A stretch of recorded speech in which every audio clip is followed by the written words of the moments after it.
नमस्कार दोस्तों, आपका स्वागत है हमारे YouTube चैनल रेयर एजुकेशन में। आज हम बात करेंगे सीटेट 2018 का जो पेपर हुआ था उसमें लैंग्वेज सेकंड हिंदी की लेवल सेकंड की बात करेंगे। लैंग्वेज सेकंड लेवल सेकंड की बात करेंगे। देखिए, जितने भी सीटेट के प्रीवियस क्वेश्चन पेपर हुए हैं उनके सभी के क्वेश्चंस को हल करना ज़रूरी है, क्योंकि अगर आप सीटेट का एग्ज़ाम देने जा रहे हो तो उसमें प्रीवियस क्वेश्चन पेपर में लगभग 50 से 60% प्रीवियस क्वेश्चन पेपर से ही एज इट इज़ क्वेश्चंस मिल जाएंगे।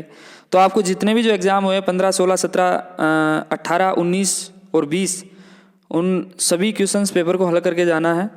देखिए, पहला क्वेश्चन है यहाँ पे, आकलन का जो प्रयोग है वो किस लिए किया जाता है। ठीक है, पहला ऑप्शन है कितना सीखा को आंकने के लिए किया जाता है।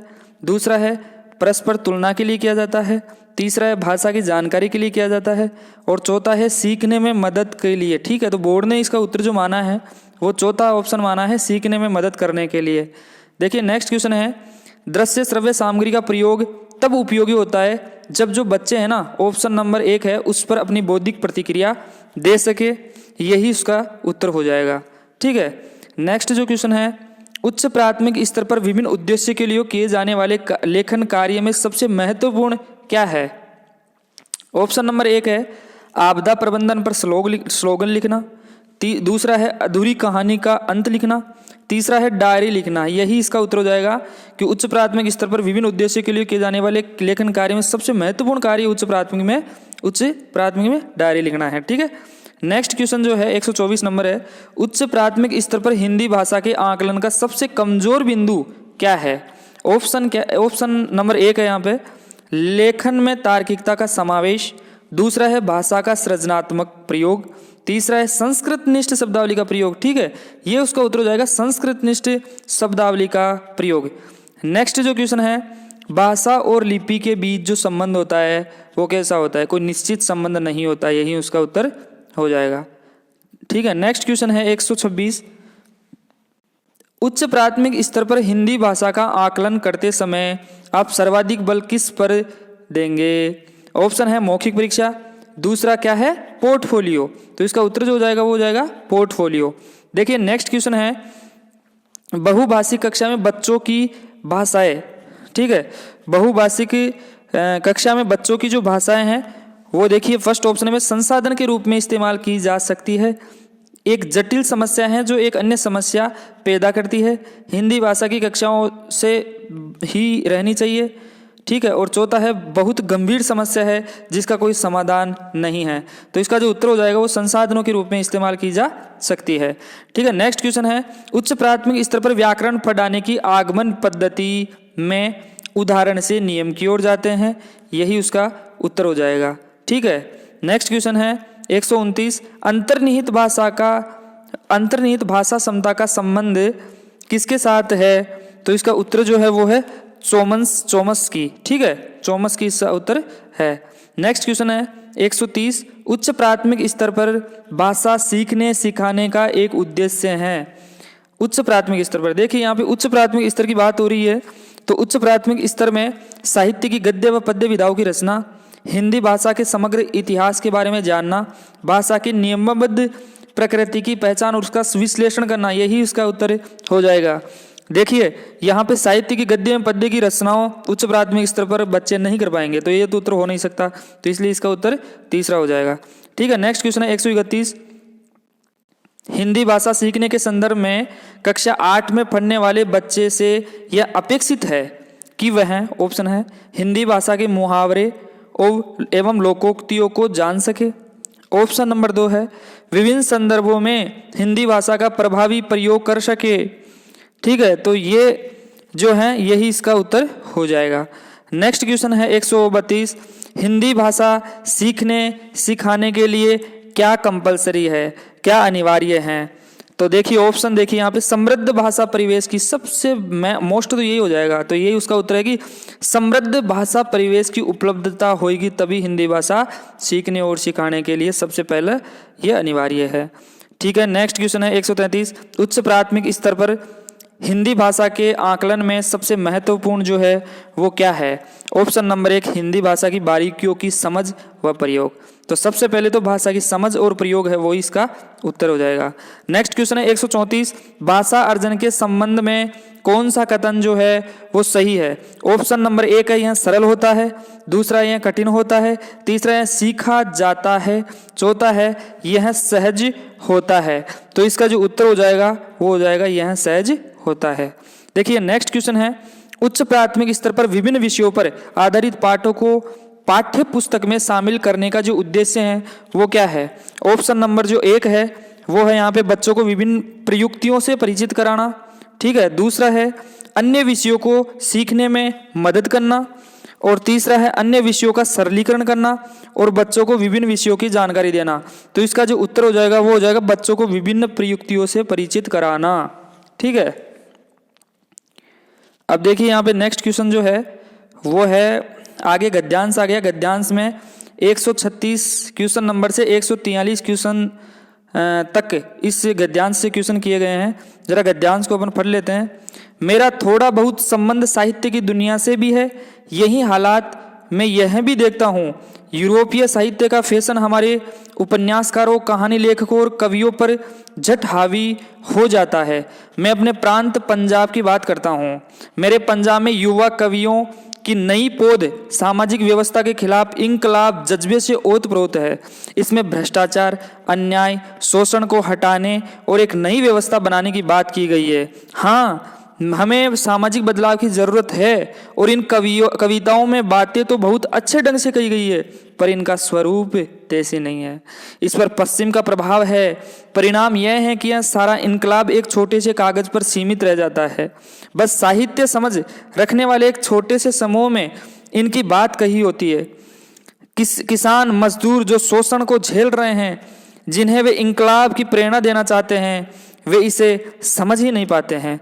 इस साल मेरी मातृभूमि पंजाब में मुझे गुरु नानक विश्वविद्यालय के सीनेट का सदस्य बनाने के लिए नामित किया गया। जब मुझे उसकी पहली मीटिंग में शामिल होने के लिए बुलाया गया तो मैं पंजाब में ही प्रीतनगर के पास था।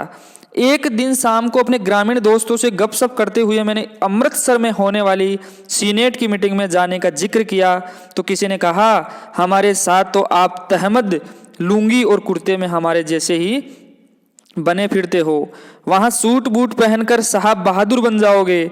मैंने हंसते हुए कहा, क्यों, आप अगर चाहते हैं तो मैं ऐसे ही चला जाऊंगा। तभी कोई दूसरा बोला, आप ऐसा कर ही नहीं सकते। तो ये जो गद्यांश था, अब इसमें क्वेश्चंस देखते हैं। क्वेश्चन नंबर पहला है, मतलब 163 है, युवा कवियों की नई पौध से क्या तात्पर्य है?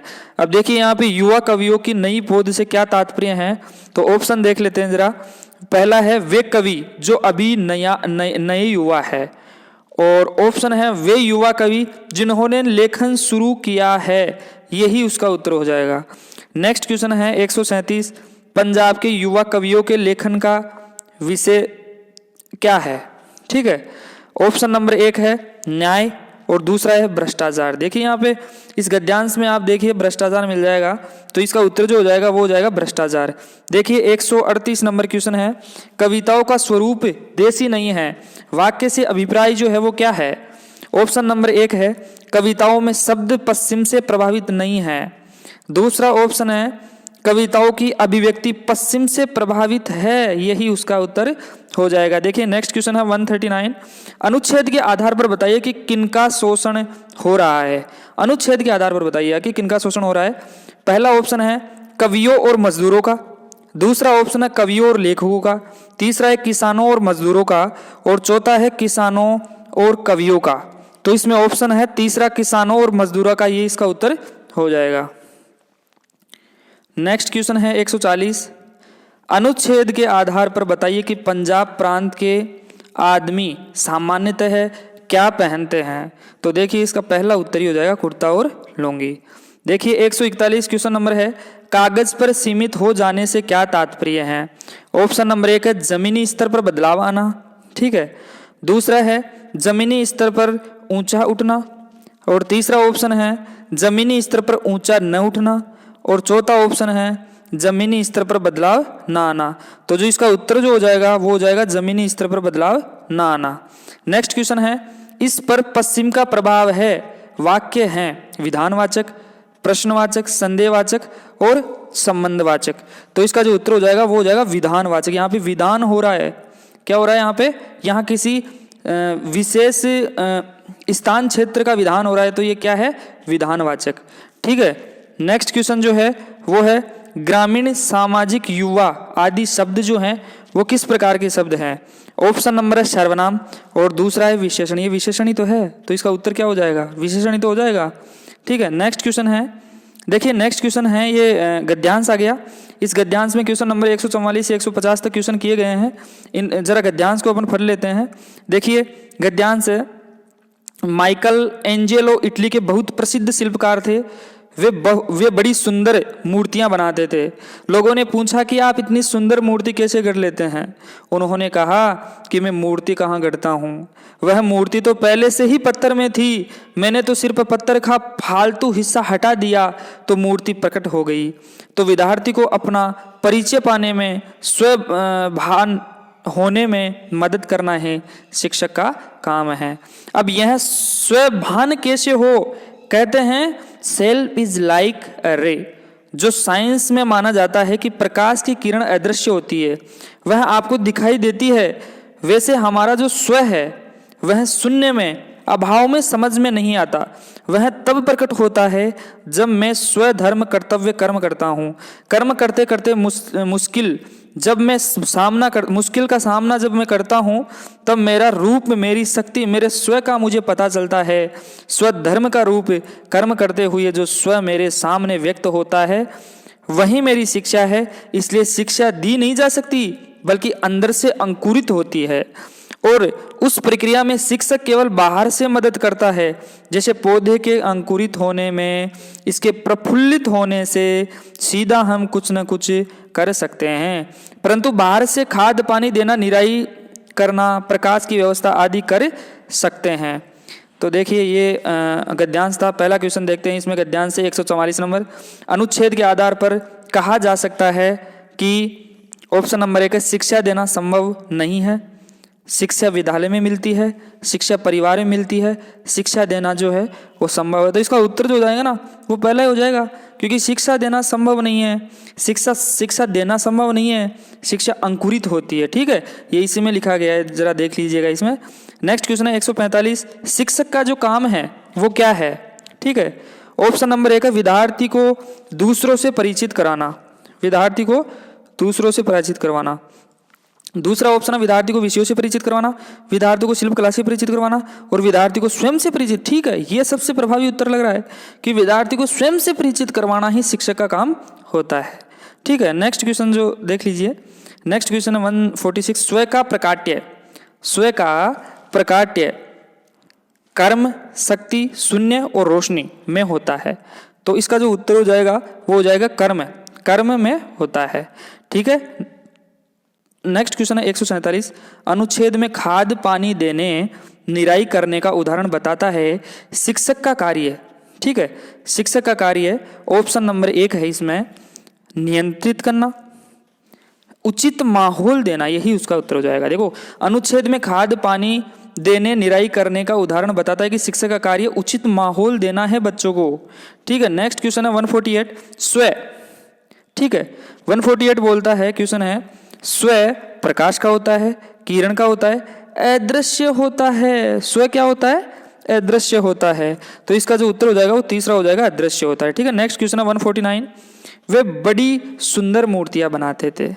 ठीक है, वे बड़ी सुंदर मूर्तियां बनाते थे। वाक्य में प्रविशेषण जो है वो क्या है। देखिए, प्रविशेषण वो होता है जो विशेषण की भी विशेषता बताता है। तो वाक्य में जो विशेषण की जो विशेषता जो बता रहा है, तो ऑप्शन इसमें सबसे पहला उत्तर यही आ जाएगा, बड़ी। ठीक है, सुंदर और मूर्ति और वे, तो इसमें 3 तो हो नहीं सकते, तो इसका उत्तर हो जाएगा पहला, बड़ी। वे बड़ी सुंदर मूर्तियां बनाए, तो बड़ी क्या हो गई यहाँ पे, प्रविशेषण हो गया। ठीक है, नेक्स्ट क्वेश्चन, नेक्स्ट और लास्ट क्वेश्चन है, अंकुरित जो शब्द है उसमें प्रत्यय जो है वो कौन सा है। रित नहीं हो सकता, तय नहीं हो सकता, एन नहीं हो सकता, इत प्रत्यय हो गया ना, सीधी बात ये है। तो अंकुरित में इत प्रत्यय है, ऑप्शन नंबर 4 इत। ठीक है, तो इस प्रकार से ये 30 क्वेश्चंस थे और ये 2018 सीटेट में आया हुआ पेपर था, इसका मैंने एनालाइज किया है। आपको जितने भी क्वेश्चंस है उसको एनालाइज कीजिए, ज़्यादा से ज़्यादा क्वेश्चन हल कीजिए। आपको कॉन्सेप्ट तो लेके चलना है, बल्कि इसके साथ साथ जितने भी क्वेश्चंस पेपर हैं उनको ज़रूर हल करके जाना है, ताकि एग्ज़ाम किस प्रकार का आता है ऐसा अपने को समझ विकसित करना है। ठीक है, थैंक यू, धन्यवाद।